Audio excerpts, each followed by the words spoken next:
Our July 2024 speaker is introduced by Australian Catholic Historical Society President, Father Brian Lucas. Well, thank you all for being here, and it's now my very pleasant duty to welcome David Hilliard. David, you're very welcome. This is David's biographical note. He grew up in Auckland, graduated in history from the University of Otago in Dunedin. From there he went to the Australian National University, where he did a PhD thesis in Pacific history. He was then appointed to a lectureship at the recently founded Flinders University in Adelaide, where he taught history until his retirement from teaching in 2002. He told me earlier he retired just before PowerPoint came to be ubiquitous. He's published many works on the history of Christian missions in the Pacific Islands and the religious and social history of Australia.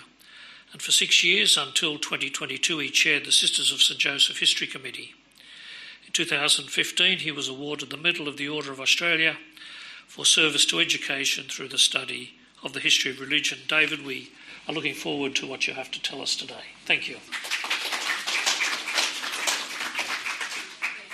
Thank you. I've been looking forward to this meeting for a long time. Well, crossing the Tiber, Australian Anglican clerical converts to Rome from the 1840s to the 2000s. In the vocabulary of High Church Anglicans, the expression going to Rome or crossing the Tiber have nothing to do with the trip to the capital of modern Italy. They refer to the secession by other Anglicans to the Church of Rome.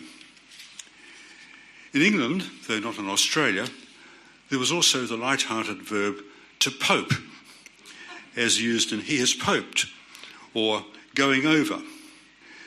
And often these secessions were preceded by what was colloquially called Roman fever, an infatuation with the Roman Church at its ideal best, contrasted with the many deficiencies of Anglicanism as it was in practice. Roman Catholics welcomed ex-Anglicans as converts and delighted in publishing their conversion stories. Evangelical Anglicans, on the other hand, took a very dim view of those who seceded to a church whose doctrines they regarded as unscriptural. And in the Victorian era, they refused to describe this change in religious belief as a conversion to truth. Rather, it was a perversion to error. Almost all converts to the Roman Catholic Church in Australia, as everywhere else in the Anglican world, have been from the Anglo-Catholic wing of Anglicanism, though some of these had started out as evangelicals. The reasons for this are easy to understand. The Oxford movement of the 1830s and 1840s, led by Newman, Keble and Pusey, and their Anglo-Catholic successors, sought to return the Church of England to its Catholic inheritance, which they claimed had been overlaid or lost since the 16th century Reformation. They wanted the Church of England to rediscover and embrace its inherent Catholicism, and they expounded their ideas in a series of tracts, hence the name Tractarian. And by calling themselves Catholic and rejecting the label Protestant, the Tractarians and their followers, often called Puseyites, aroused a hostile reaction from the rest of the Church, both from high churchmen and evangelicals, and from English people generally, with their inherited suspicion of the Church of Rome, its errors and superstitions. Newman and his Oxford followers were accused of being traitors to the Protestant Church of England and seeking to re-establish popery in the national church. Newman eventually came to believe that the teaching of the Oxford movement led logically to the Church of Rome. And when in 1845 he himself was received into the Roman Church, describing as the one and only fold of the Redeemer, his opponents felt vindicated. At last he was being honest. Now, Newman's conversion and his reasons have hovered over the Anglo-Catholic movement ever since then. In essence, the chief issues were these. Was the Anglican Church essentially Catholic, though with a few incidental Protestant elements, or was it essentially a product of the Protestant Reformation, with a few Catholic survivals from the medieval church?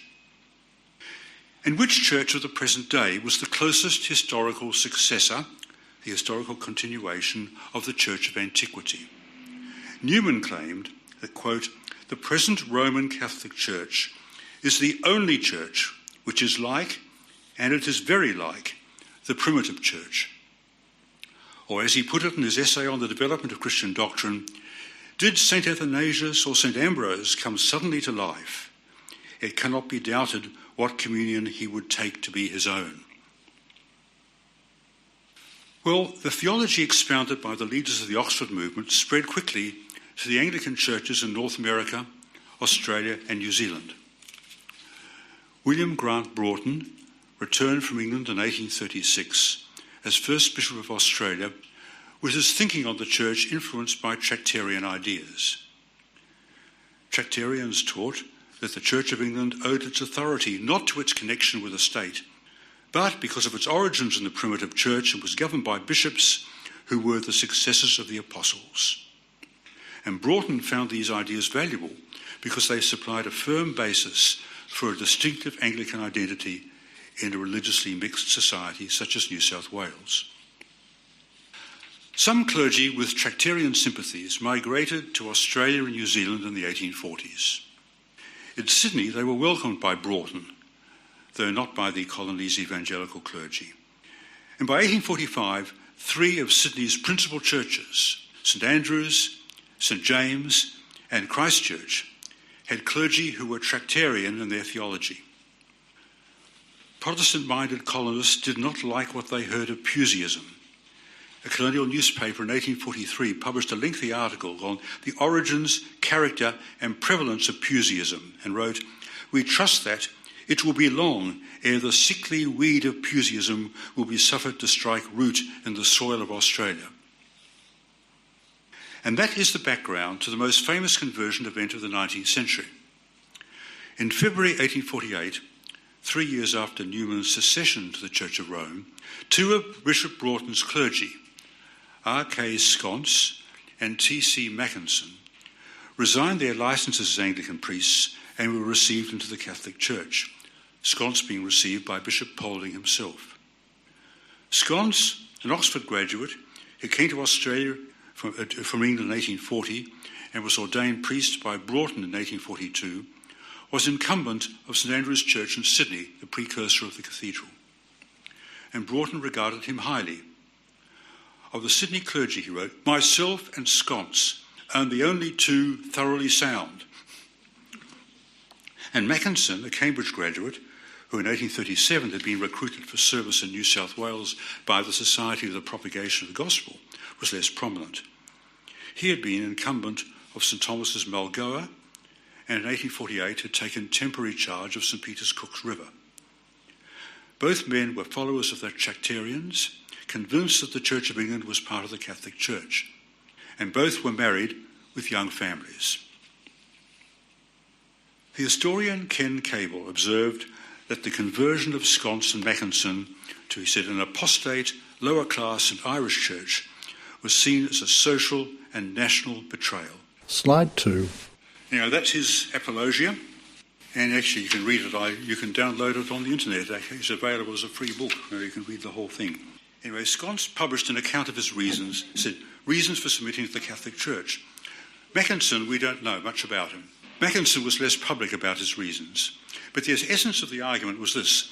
There was no ground for the Protestant belief that the Bible was the only divinely appointed guide. The voice of the Church is as much the Word of God as is the Bible.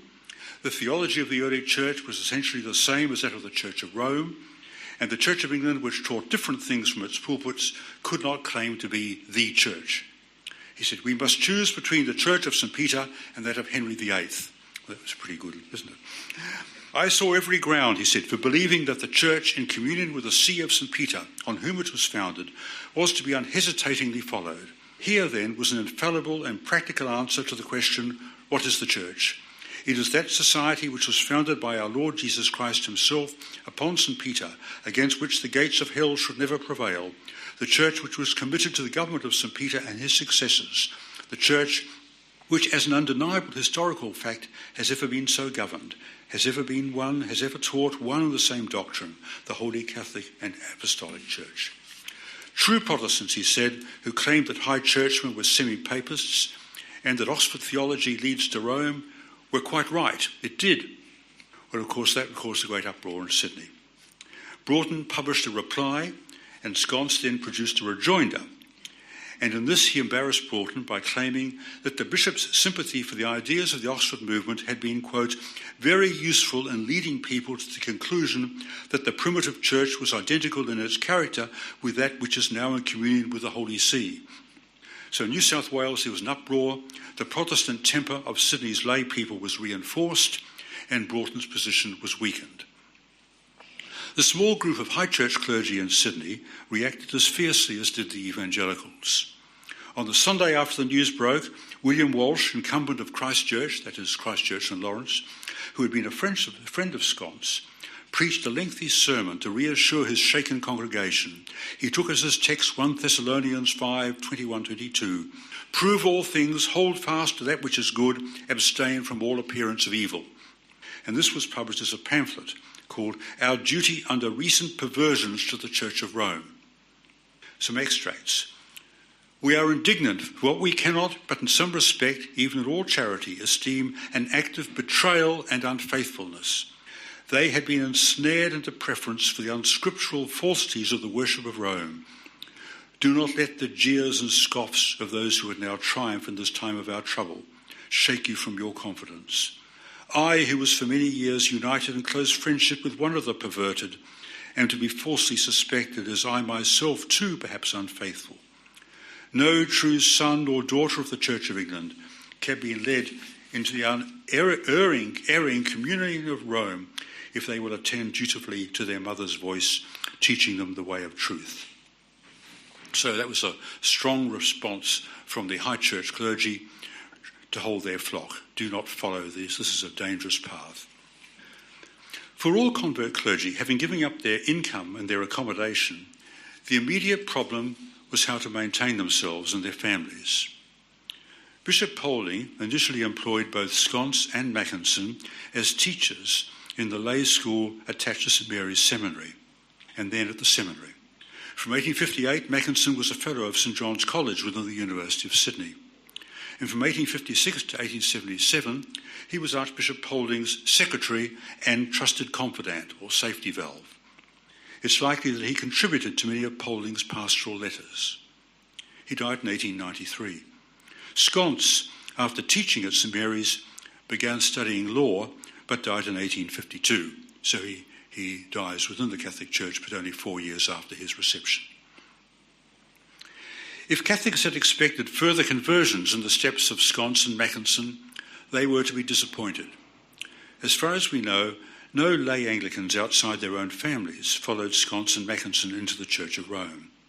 So they were personal pilgrimages, as was also the case with later converts, and this was typical. From the 1870s onwards, Tractarian and Anglo-Catholic ideas and innovations in ritual and worship began filtering into the Australian Church, often brought by young clergy who were recruited from England for work in the colonies. However, despite the growing pool of clergy with high church or Anglo-Catholic views for over 100 years, there was only a trickle of clerical secessions, only about 1 or 2 every decade, as far as I can tell. And of these, very few were later ordained in the Catholic Church. One of them was a William Pidcock, a Cambridge graduate, who came from England in 1874 and worked in the Diocese of Perth for 8 years. In 1882, he was received into the Catholic Church and moved to Sydney, where he taught at St Joseph's College. And following the death of his wife, he entered the Society of Jesus in 1888 at the age of 49, a huge shift. Went to England, studied in Ireland, ordained in 1894, taught at Xavier College in Melbourne for 22 years, and died in Adelaide in 1919. Archibald Mills was a Rolling Stone who had served in 5 Anglican dioceses in the 12 years since his ordination in England. He seemed to have stayed nowhere longer than 2 or 3 years. He ended up in the early 20s as curate of All Saints Wickham Terrace, Brisbane's principal Anglo-Catholic church, before his reception into the Catholic Church in 1920, and was ordained in the Archdiocese of Brisbane in 1924. Mills began as a triumphalist Catholic, a popular lecturer in Catholic circles and keen to convert non-Catholics. He wrote several books of apologetics, beginning with An Apology for the One True Church. And in 1928, he founded a quarterly paper titled Australia, devoted to the cause of the conversion of Australia to the Catholic faith. Copies seem to be very rare indeed. The Archdiocesan Archives in Brisbane has only one copy. I think the State Library may only have one or two. Haven't checked out anywhere else yet, but it ran for at least 5 years. But Mills's great work was he left this kind of work and became his founding in 1930 of St Vincent's Hospital for Homeless Men and a centre of relief for the unemployed in South Brisbane, where he lived until his death in 1955. He was seen as a kind of a Brisbane St Vincent de Paul, rather eccentric character, but quite a significant figure in his heyday. Another notable figure, John Crotty. John Crotty was son of a prominent Melbourne Anglican clergyman and nephew of Bishop Horace Crotty of Bathurst. A graduate of the University of Melbourne, ordained in Bathurst 1935 and then went to England and was briefly chaplain of New College, Oxford. He joined the Catholic Church in 1938 and entered the Benedictine community at New Norcia in Western Australia and was professed as Dom Richard. And he later wrote an account of his conversion published by the Catholic Truth Society of Ireland in 1949 and republished in Australia in 1952. The community of the Ascension in Goulburn was the first Anglican men's religious community to be formed in Australia. Founded in 1921, it flourished for a time and then during the 30s it fell apart. Harold Davies, its superior for 6 years, joined the Catholic Church in 1936 and went to England and lived the rest of his life as a lay Catholic layman. But no one else from the community followed him. Clive Britton was ordained in Brisbane in 1948, curate of All Saints Wickham Terrace, again a major Anglo-Catholic church. His theological views were, in his own words, extreme, and by the time of his ordination, he wrote, "I was increasingly adopting an attitude which was indistinguishable from the Catholic." He spurned, he wrote, everything about the Reformation stood for and believed himself to be a priest in the Catholic sense. Eventually, he was persuaded by Leo XIII's bull Apostolicae Curiae, which condemned Anglican orders as invalid, and in 1955 passed, in his own words, from shadow to substance, and he publishes this in 1957. Slide 3.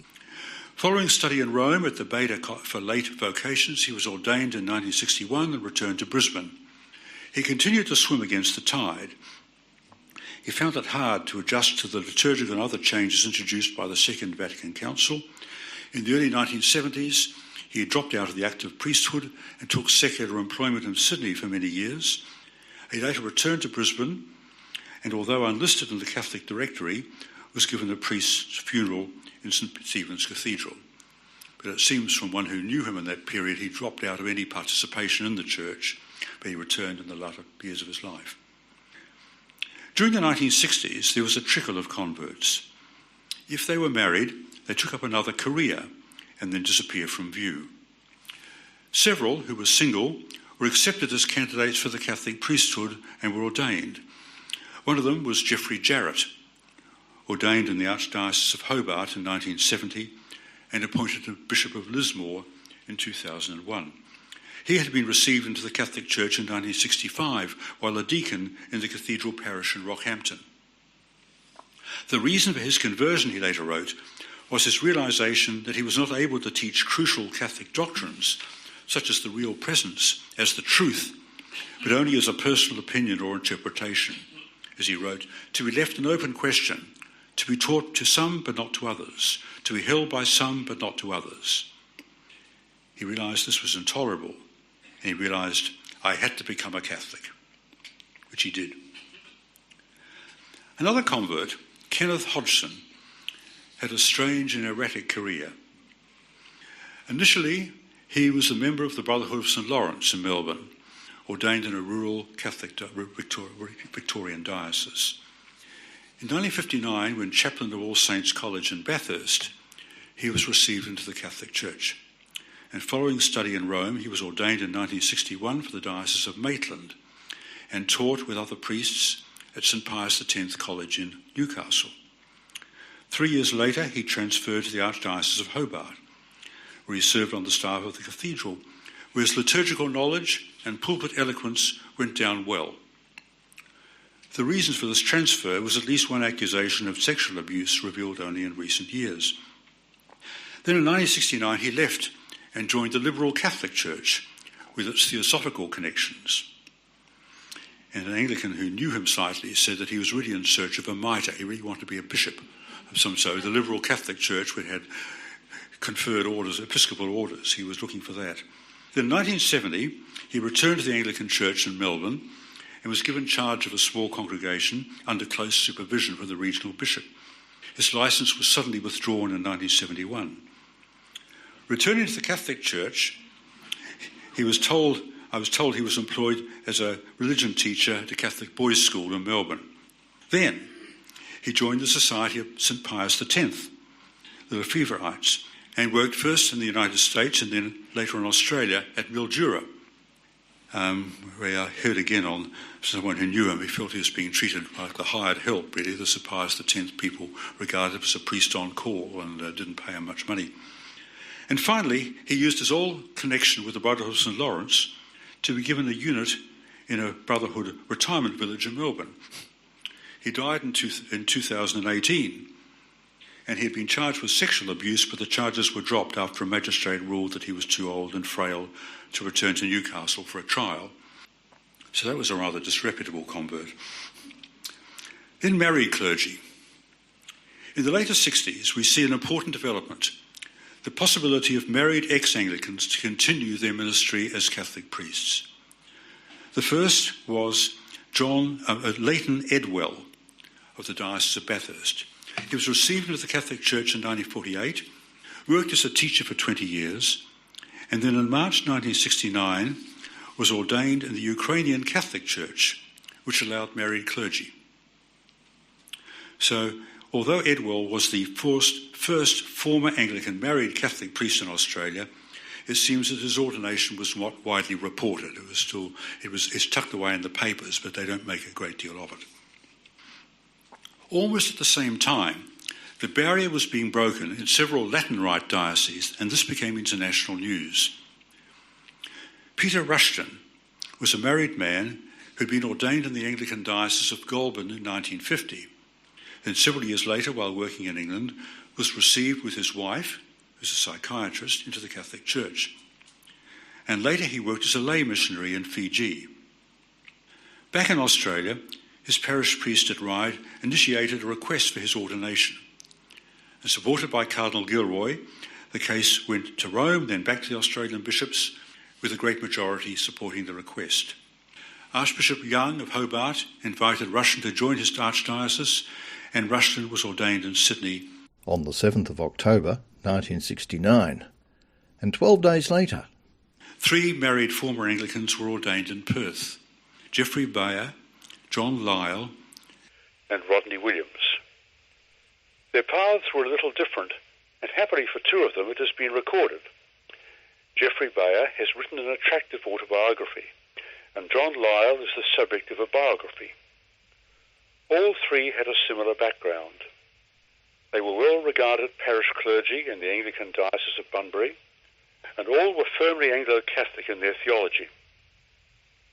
Bayer later recalled that he wore a Roman soutane and sometimes a biretta, celebrated Mass daily, even without a congregation, and preferred to be called Father.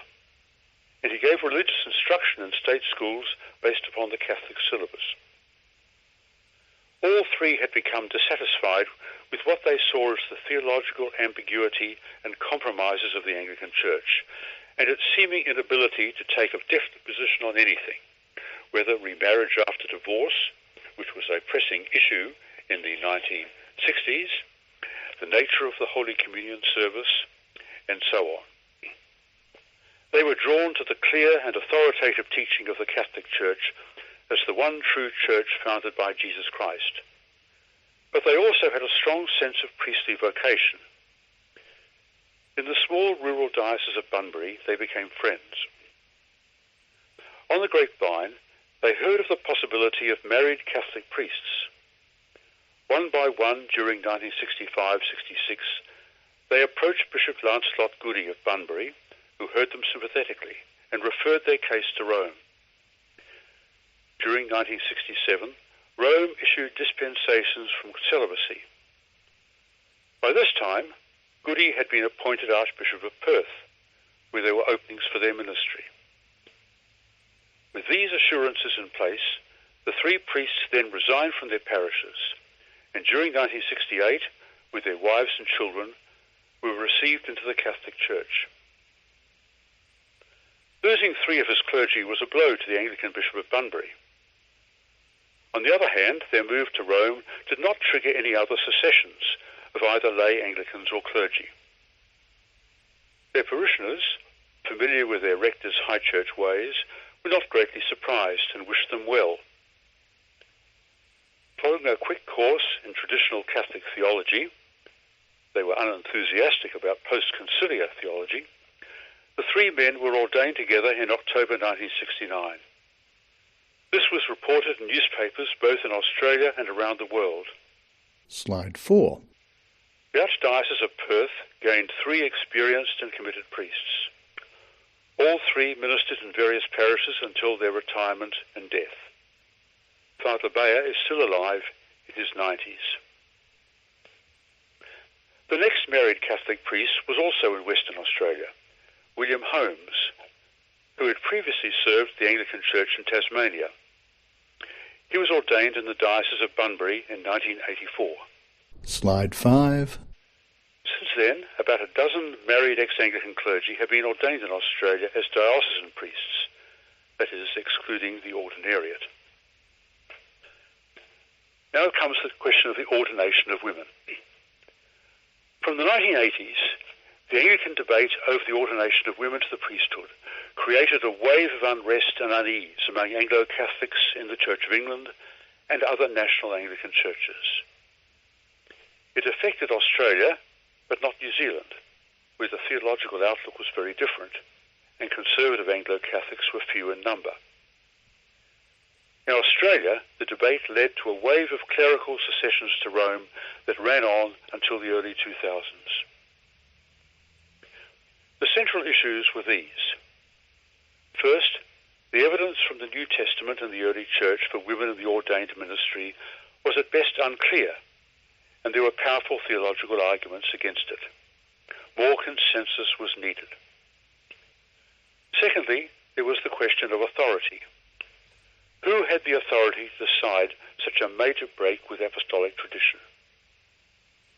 The Anglican Church claimed that its ordained ministry was in continuity with the ancient and medieval church.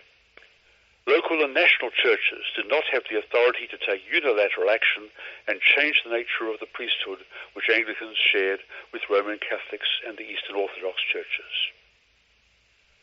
The purported ordination of women priests would also damage the cause of Christian unity, in particular the hopeful moves towards agreement and reconciliation with the Church of Rome, which had definitely ruled out the possibility of women priests. Some of conservative Anglo-Catholics said they were prepared to accept the ordination of women, but only with the assent of the whole Catholic Church, and this, of course, was very unlikely. Anglo-Catholics, like evangelicals, were divided over the ordination of women. Those in the liberal Catholic tradition, which included many of the Australian Church's theologians, supported it. Conservatives were strongest in the rural dioceses. After a lengthy, emotional, and sometimes acrimonious debate, the National Church's General Synod voted in 1992 to allow dioceses to make their own decisions.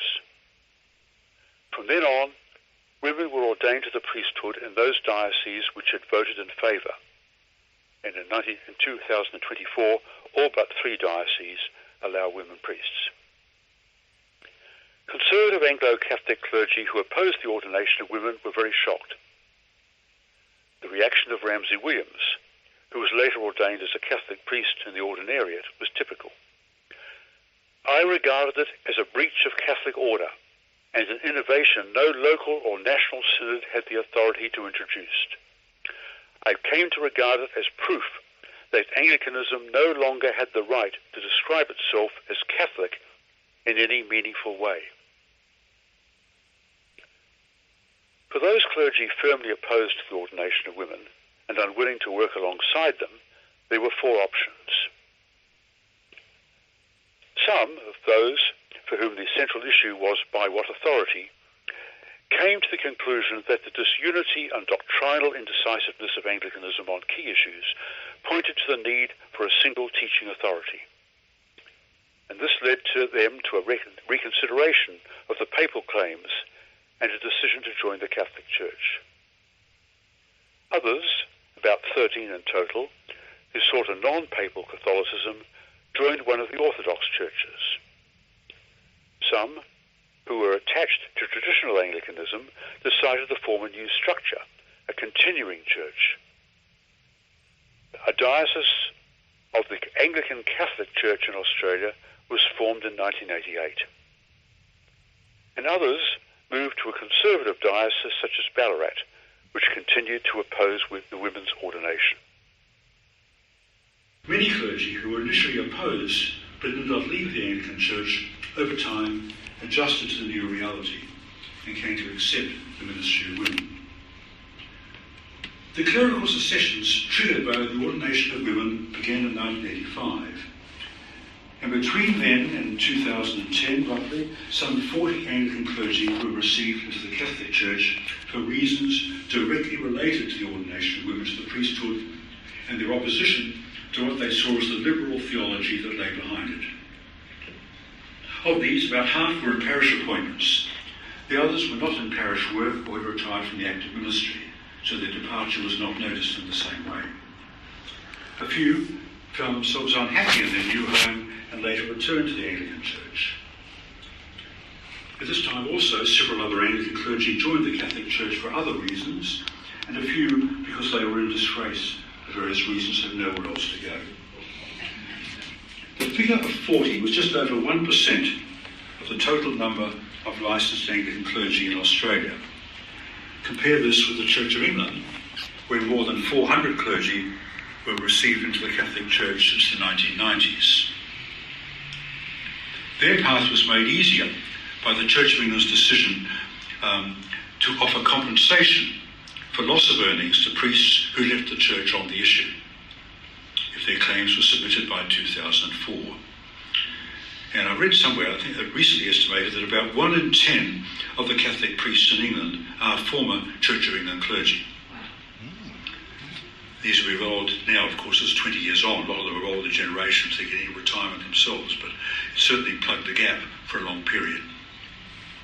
In Australia, probably the best known of this wave of convert clergy was Father John Fleming, rector of an Adelaide suburban parish, who was a man who was prominent in the Diocese of Adelaide and also the National Church as a vocal leader and skilled strategist for those opposed to the women's ordination. And he was also well known outside the church through his weekly column in South Australia's principal newspaper, which ran for 13 years, and his talkback radio program on Sunday evenings, and his opposition to South Australia's liberal social legislation. He's the only one of this wave of converts to have published an account of the reasons for his conversion. Slide 6. For many years, he'd been attracted to the Church of Rome. He had no difficulty with its doctrines. He stayed in the Anglican Church because, as the son of a priest, he loved the culture of traditional Anglicanism, and he believed that the Anglican Church had a heritage that was essentially Catholic. I persuaded myself, he wrote, that you could be just as good a Catholic without the Pope. In the early 1980s, however, increasingly doubtful about Anglicanism, he had approached the Vicar General of the Catholic Archdiocese of Adelaide, but was told that Rome was moving past individual conversions. He should stay where you are and assist the ecumenical process, quote, the Vicar General said. Fleming's unrest continued. 2 years later, he approached another senior priest, and this time he was encouraged with regular meetings and serious reading. The more I read, he wrote, the more convinced I was that I had to make the change. And finally he decided, quote, that it is only in communion with the Bishop of Rome that I can be truly Catholic. His reception, along with his wife Alison and his widowed mother, into the Catholic Church in April 1987 received prominent coverage in the media. Slide 7. So Father John follows his heart to a new faith was one headline. Father John becomes a Catholic layman. So he was well known in Adelaide, and Father John Fleming, it was Father John who was well known by his radio and newspaper columns. Slide 8. Fleming was followed to Rome by several members of his congregation and by 5 Adelaide clergy and another who was in their network. The city's newspaper reported that the Anglican Church was in a state of crisis. Slide 9. Their arrival in the Archdiocese of Adelaide was not welcomed by all. Some priests and others in diocesan leadership positions were unhappy about the influx of a group of theologically conservative ex-Anglicans, particularly John Fleming, and the process of their applications for ordination was protracted. 8 years after his reception, in 1995, Fleming was ordained. At his ordination as deacon in 1994 and priest in 1995, there were small demonstrations by radical Catholics who resented the fact that married former Anglicans could be ordained, but Catholic priests who had left to marry could not return to ministry, nor could Catholic women be ordained. Slide 10. Another of the former Anglicans was ordained later in 1995 and a third in 2000, and 2 of them eventually became administrators of suburban parishes. So he had 6 seceded, and 3 were ordained at that time. Only one of those 3 is now active. Of the other 3 former Anglican clergy, one was ready, who went to Rome, one was ready to retire and remained a Catholic layman. It seems that the applications of the other 2 were indefinitely delayed or rejected. One of them returned to the Anglican Church, then reverted to Rome and was later ordained in the Ordinariate. And the other went backwards and forwards twice before ending up as a Catholic layman in rural Victoria. Around Australia during the next 10 years, some 15 of this wave of converts were ordained to the diocesan priesthood.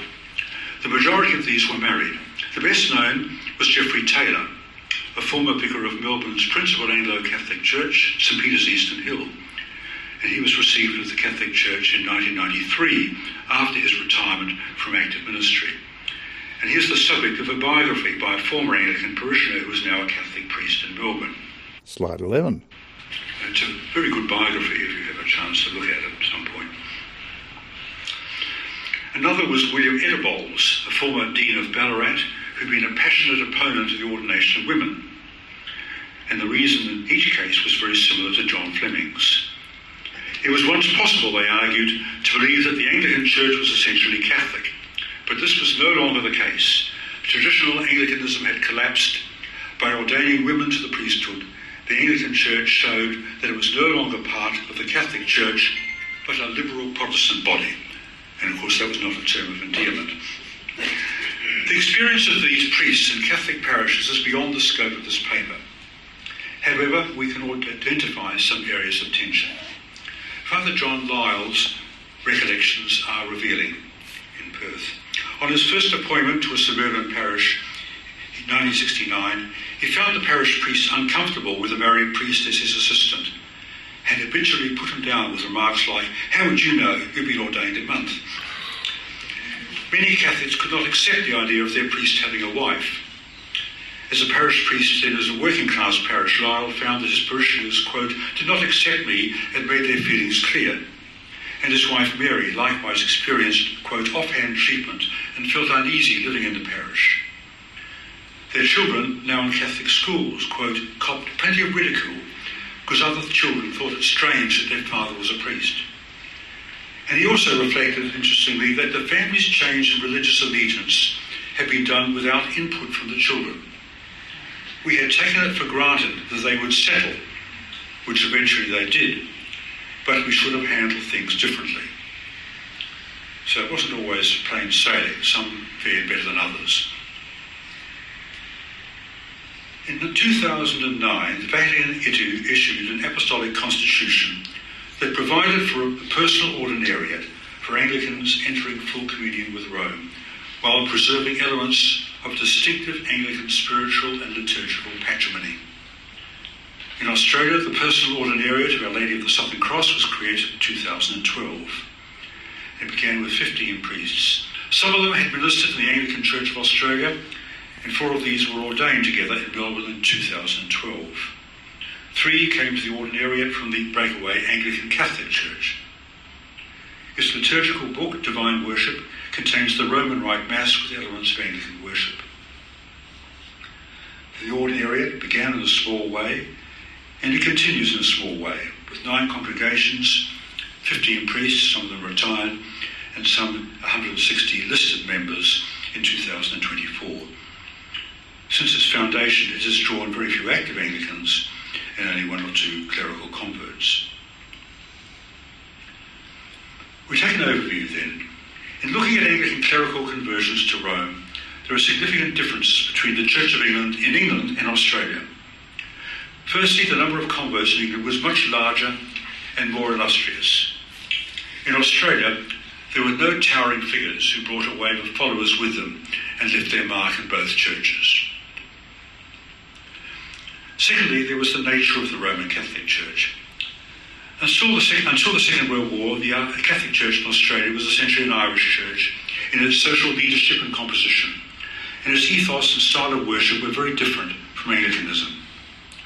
It's often admired by Anglicans for the devotion and the loyalty it inspired from its followers, but in other respects, before the Second Vatican Council, it was not very attractive. In England, on the other hand, there were churches and religious orders that embodied an urbane style and outlook that educated Anglicans often found congenial.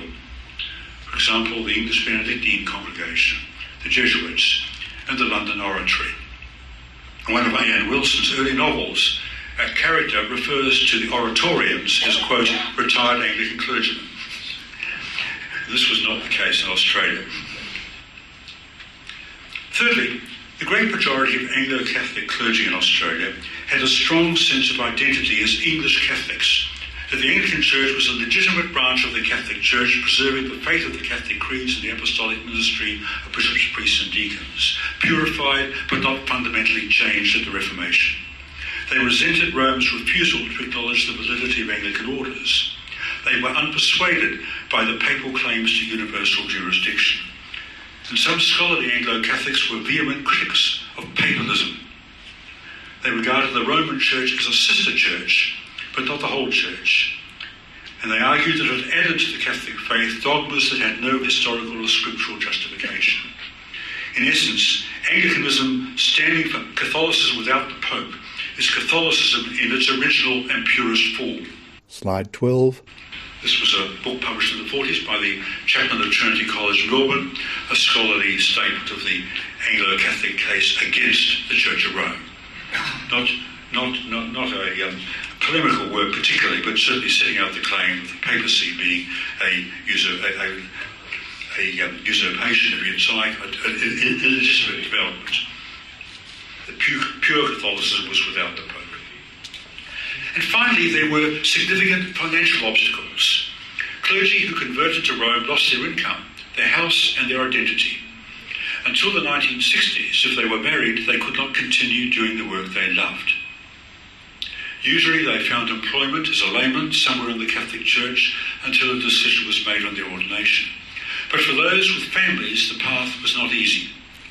In England, the Converts Aid Society, now called the St Barnabas Society, was founded in 1896, straight after the Bill Apostolicae Curiae, to provide pastoral and financial help to ex-Anglican clergy and religious sisters while they found their feet. Actually, the house they used to house them, their transit housing, was G.K. Chesterton's house at Beaconsfield in Buckinghamshire, which they owned until the 1980s or 90s.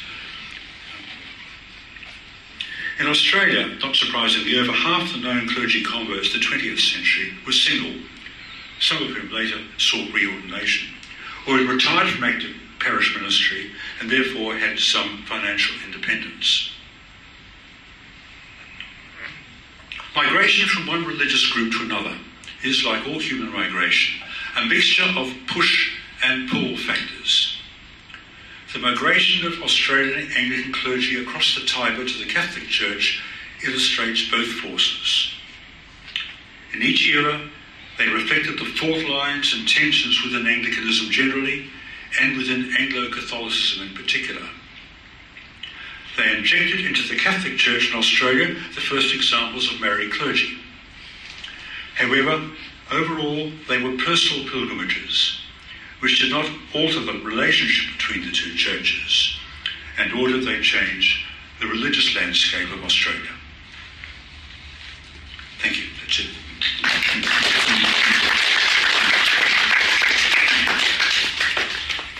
Thank you very much, David, and there's a lot there about which we could have a very, very lengthy discussion.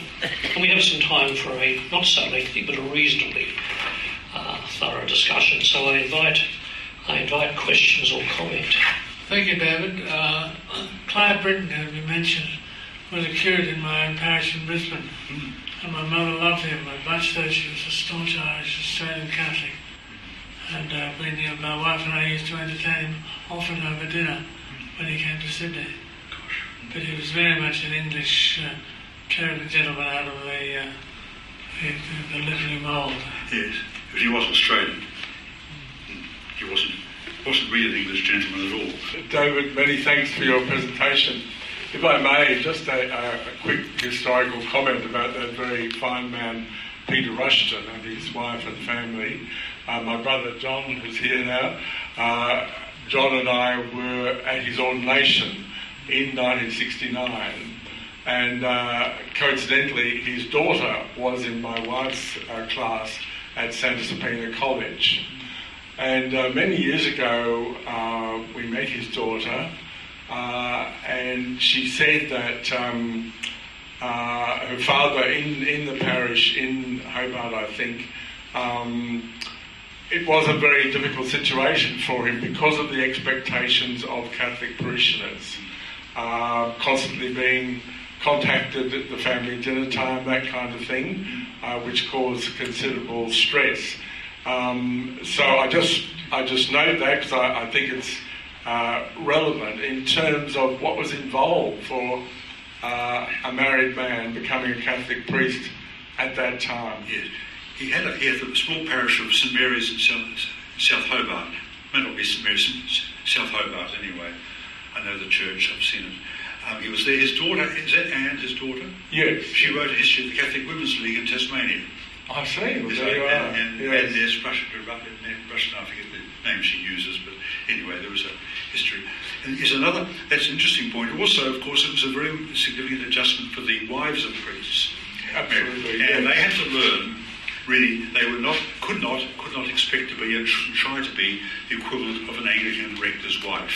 They should keep their low profile, don't expect to be running all church organisations, and all the things that Anglican clerical wives were expected to do to be prominent. They really were best to keep their head down, keep away, and let the parishioners do their own thing. And so, if I'm not mistaken, Peter died at a relatively early age. He died in 1983, I think.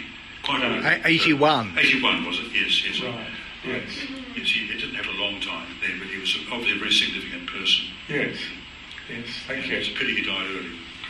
Now, I know this is Father Richard Waddell of the Ordinariate, so I was going to say hello. You've stolen my thunder. I was going to mention. I was going to... The fascinating talk, David, and I could tell you a lot of very funny stories about a number of the people involved. Just tell me. Even Dr. K.R.S. Hodgson, who really was a man of many careers.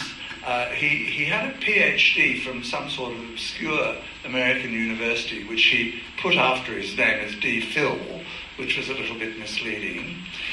He married Judge Harry Bell, who was a tennis partner of my parents, many years ago, and he was described in the wedding photographs as Monsignor Hodgson. But I don't know where that came from. Someone told me he was a Monsignor in the Society of Pius X. So, I mean, is your friend was married in the Society of Pius X? Or? No, I don't think so. Harry was quite a normal person.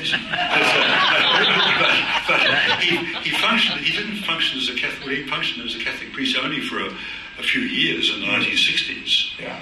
And the doctorate, I think his doctorate may have been slightly more respectable. I think he got it actually from Roosevelt University in Chicago. It was not a major university, but it was a respectable university. And he got it on something on the St. Teresa, someone told me. It was a serious study. Probably may have been fairly lightweight, but it wasn't entirely a mail order degree. No, and a former colleague of mine at Flinders, who was a parishioner of the cathedral in Hobart in the mid-60s, told me what a presence he had. I mean, he was the great priest in the post-conciliar era when Catholics were getting into liturgy. Hodgson had everything, he had presence, he could preach well, he knew how to do things. So he was much admired at the time, and then as he disappears and joins the Liberal Catholics. So it's a really curious career. I met him when I was 15 at St. Peter's Eastern Hill, and he explained to me that he was a Roman priest who had become an Anglican. And for some reason or other, I wrote him a letter in French. I'm not quite sure why. And he sent it back to me with corrections. This was in his brief Anglican period, was it, when he was about 1970? 69. Yeah, when he came back after the Liberal Catholics. Yes. How curious it was. And he was chaplain at Melbourne Girls' Grammar School at the time. And he was and then he went on to St. Anselm's Middle Park. He was only in the Anglican Church for about a year and a bit. It wasn't very long. No, but he appeared on Divine Service from St. Anselm's Middle Park. And I remember watching it. And he was, in his sermon, he was saying how he was hoping more and more people would come to St. Anselm's Middle Park. And I thought to myself, nothing's happening there, obviously, because it was a sort of desperate. Anyway, the funny story is about Father Geoffrey Taylor and down in adoration falling. I knew a parishioner who as a child encountered Father Taylor, and she said, I always got the impression that Father Taylor was a tremendously important person. And then when I saw him kneeling at benediction and bowing down before the Blessed Sacrament, I realized for the first time that God was even more important. Interesting with Geoffrey. I have followed him up a bit in his earlier career. He began as a Methodist. He was a Methodist theological student and became an Anglican, came through St. Peter's Eastern Hill. His niece, I've got to know slightly. She's the wife of a well-known Uniting Church minister, now dead, but she inherited some of Geoffrey's personal devotional objects and his office book, his Bible and prayer book, given at his ordination as an Anglican, which I passed on then to the Catholic Archives in Melbourne. But she attended all his ordinations as a Catholic priest and remained in touch with him, and they stayed with him at different times. So he kept his relationships with members of the family, quite different traditions, very happily. He got very good relations with Anglicans and Methodist and Uniting Church people. Which is also interesting about the more recent converts, that on the whole they did maintain their friendships across the denominational borders, whereas earlier generations, I think, to move to Rome meant a total cutting off. People broke relationships because of that. But in the more recent, the last 40 years, they remain friends with their former Anglican colleagues quite often. You talk mainly about Anglican Catholics turning the higher church. Are there any? Have we got records of any of the what we call low church priests? I would love to know. I would like to think of the member of the staff of Moore College sort of became a Catholic. I mean, there's no active Sydney Anglicans, for example, have become Catholics since St. Mackinson, as far as I know. But there may well have been a few clergy associated with some of the high churches in the suburbs, who may have become Catholic, but I have no record. But I know of no other. I was told of one Melbourne Anglican who became a Catholic, who came from an evangelical background, wasn't a card-carrying Anglo-Catholic. But it is very, very rare. There are some, but not many. Was there much traffic the other way, Roman Catholic priests becoming Anglican priests? Yes, there is not a big traffic, but there probably would be at the present time perhaps a dozen in Australia, active licensed Anglicans. So the traffic was stronger than the other one? Oh, much more strong. Sort of 4-1, I would think, is off the cuff. But there are some former Catholic priests became Anglicans even from the 1920s, even from the last century. There's some interesting people popped up, ordained by worked in rural dioceses in South Australia, and ended up joining the Anglican Church in 1910 or 12, and ended up. And one, interestingly, became quite an enthusiastic modernist, a real 1920s modernist.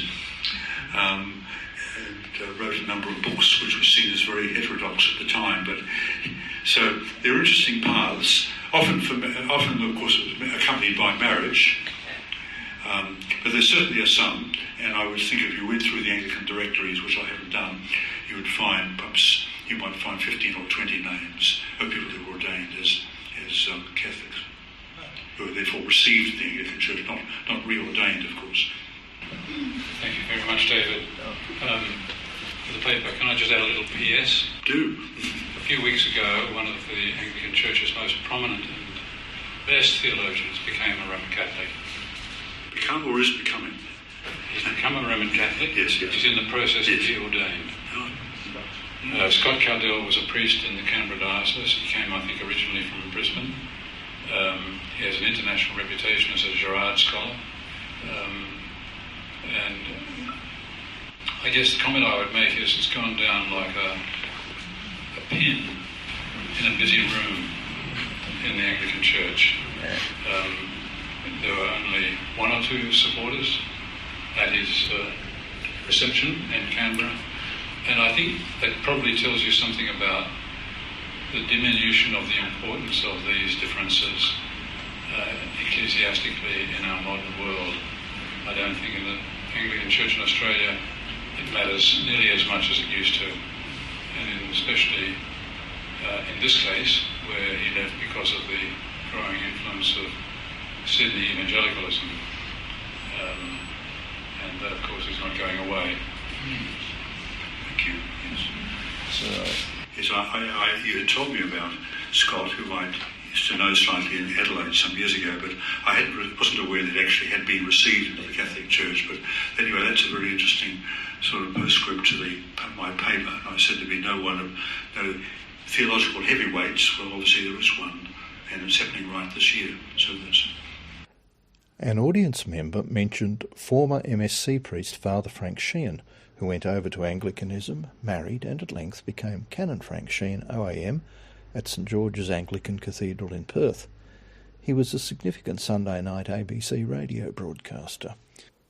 Also mentioned was Father Michael Pope, ordained for the Catholic Archdiocese of Melbourne in 1973, who was appointed to Geelong and soon left the priesthood. Much later, he came to prominence in the Anglican Catholic Church in Australia, which is a regional manifestation of the traditional Anglican communion. He became its primate in 2013 and died in 2016. I noticed that you said a lot of thank you very much for a very interesting talk. You said that a lot of the priests that had converted recently had done so over the question of married women priests. Women priests. Yes. And I just wondered, there's quite a movement in the Catholic Church to ordain women now. Yes. And so I'm just wondering what's going to happen to those people whose only point of difference seemed to be the question of women priests. Yes, well, these are people who are, the ex-Anglicans oppose the ordination of women, and they're certainly not in favour of women priests in the Catholic Church. So they all claimed, of course, rightly so, that it was not the reason for their conversion. It raised questions of the debate over the ordination of women, raised questions of authority, of who has the right to decide, and that they were not happy with the justification that it was open. It was something that national churches could decide. It had to be, they said, much bigger than that. It was a bigger question. And so therefore it led from that to a need for a firmer authority. And so that led to Rome. But they were very often had to say, it is not the ordination of women we're opposed to, it's just the reasons behind it. David, that was fantastic. You were encyclopedic. I'm just going to give a plug to the 29th of July is the 50th anniversary of the ordination of women in the Episcopalian Church in Philadelphia, and one of the women ordained was Alison Cheek from Adelaide. So I just thought I'd flag 50 years anniversary on the 29th of July. And all members of the society are welcome.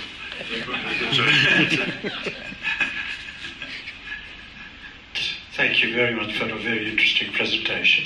I just have one question. There was movement between the two, the Anglican and the Roman Catholic. Were any exit interviews ever took place to find out what triggered their movement, either way? So any which... Exit interviews, as they left, what was the trigger? Yes, no. Sometimes they have written an account. Most of them have not written anything permanent. They might have written to friends explaining, but they haven't written documents or articles in church press saying why they converted. Only Fleming is the only person in recent past who's done a significant description, blow by blow, step by step. I'm trying to persuade one of them, ex-Anglicans, to write a more publishable, coherent account. One of the former Anglicans gave me access to the statement which he had to write for Rome, explaining his theological development and pilgrimage, and which is a very valuable account. But that's not for publication, but he did allow me to use it. Thank you very much. Very much appreciated. Enjoyed the one. Yes. Was the Anglican Ordinariate 2014? 12. No, earlier, 12. 2012. Yes. So it would have been about a year or two before that. I was with Archbishop Philip Wilson. We were doing our visit. I was secretary of the Bishops' Conference, doing our run around the Vatican dicasteries. And we went to the Congregation of the Doctrine of the Faith. So it would have been about probably 2 years before the Ordinariate was formally established. And Augustine de Noyer, the official in the congregation, knowing Archbishop Wilson was from Adelaide, and Adelaide is featured significantly in this afternoon's discussion, came to have a talk about the Anglican Catholic community. There was a sense that the Vatican thought that there would be this massive sort of wave of people that would come across who had been part of that movement. And I remember that conversation, and he was speculating as to the possibilities. So, David, thank you for a most interesting afternoon, for your scholarship. Someone used the word encyclopedic. The level of detail there was extraordinary, most interesting, and also the breadth and perspective that you brought to it. And so, David, as customary, we have a small gesture of appreciation for your participation this afternoon. And we thank you very much, and we invite everyone to come to afternoon tea. At the end of Mass, the priest generally has the notices. The notices are the next meeting, which will be on the 18th of August. I will be an apology, unfortunately, because I have an overseas commitment. But it is our speaker is Gerard Windsor. And I mentioned at the beginning I was going to apologise that I couldn't be here, and he's not here to hear that apology. But Gerard Windsor is speaking about the decline in the intellectual life in Australia. So come along and have a listen to that. And it would be a good idea, perhaps, we might develop a culture in the society. Bring a friend. There's often people you know, a neighbour, someone you socialise with. Invite them to come along to what could be a most interesting afternoon. So thank you for your attendance here. And the other final notice is the Christmas Mass and Christmas lunch. Just remember the date, 7th of December, and it will be at Mary MacKillop Chapel with lunch to follow. Thank you. Enjoy the afternoon tea. Thank you very much. We've been listening to Anglican historian and long-term ACHS member Dr. David Hilliard speaking to the July 2024 meeting of the Australian Catholic Historical Society about Crossing the Tiber, Australian Anglican clergy converts to Rome from the 1840s to the 2000s. ACHS President Father Brian Lucas introduced and thanked Dr. Hilliard. Now, before we go, let's listen to a little audio archive from the 24th of August 1969. Omitting the celebrant's opening and concluding prayers which bracketed this prayer of the faithful, here is Peter Rushton, while still a deacon, greeting the assembly and reading 10 fulsome general intercessions at the first Mass of another Ryde parishioner who'd been ordained to priesthood on the previous day. Lord be with you. Pardon our sins of disunity and bring together all Christians in the unity of the body of Christ, especially bring peace to the peoples of Vietnam and Northern Ireland. Lord, hear us. Bless the parents of priests, brothers and nuns for the example and inspiration they have given to their children. Lord, hear us. Replace the anger and bitterness of racial strife by the peace and love of the Holy Spirit. Lord, hear us. Awaken our consciences to the needs of the poor, the hungry and the oppressed peoples of the world. Lord, hear us. Rekindle in our souls the flame of the Holy Spirit through our common sharing in this celebration of the Lord's Supper. Lord, hear us. Grant to our young people knowledge of their true vocation in life and the grace to follow it. Lord, hear us. Inspire all mothers and fathers in our parish so to love that their example of Christian family life may be a source of vocations to the priesthood and religious life. Lord, hear us.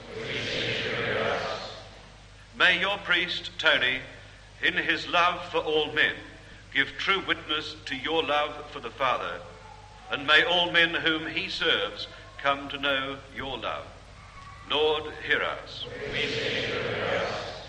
Bless, guard, and protect his mother, father, sister, and brothers, relatives, friends, and all who by their friendship, kindness, prayer, and example have made his priestly formation possible. Lord, hear us. Give eternal life to the following people: the recently deceased Mary McMahon, Basil Wills, Winifred Hogg, Agnes Hyman, Mary Ryan, Sarah Carroll, Gladys McHugh, Julia May Kelly, William Michael Nolan. Also Fitzroy Fruitneed, Thomas James and Mary Ann Wills, Reginald Herbert McCarthy, Via McLobis, Antonio Rocho, Edward Sciluria, Henry Magnus and Eiley Hammersmith, Mari Donahue, and deceased members of the Cummins family. Also give eternal life and peace to the deceased members of the Reynolds and Hayes families. Lord, hear us. Peter Rushton's sonorous voice reminds us of his strong presence as a liturgical minister and pastor, and of the personal qualities and learning which those who crossed the Tiber typically brought with them. We should also acknowledge the generosity of their families, who shared their husbands' and fathers' time with us. Peter John Rushton died suddenly, aged only 54, on the 14th of September 1981, after almost 12 years in ministry as a Roman Catholic priest. He was also a good family man and a skillful and interesting religious broadcaster. His life, times, religious formation and ministries would be worthy subjects for further historical research and writing. Australian Catholic Historical Society meetings are held at 2 p.m. on the third Sunday of each month from February to November in the crypt of St Patrick's, Churchill, 20 Grosvenor Street, Sydney. Please visit the ACHS website to see our current talks program. The podcasts are produced by me, John Kenny. Our society acknowledges the traditional custodians of Gadigal country, where this talk was given, of Wallamedigal country, where I make the podcasts, and of all the places in which our stream may be heard. We look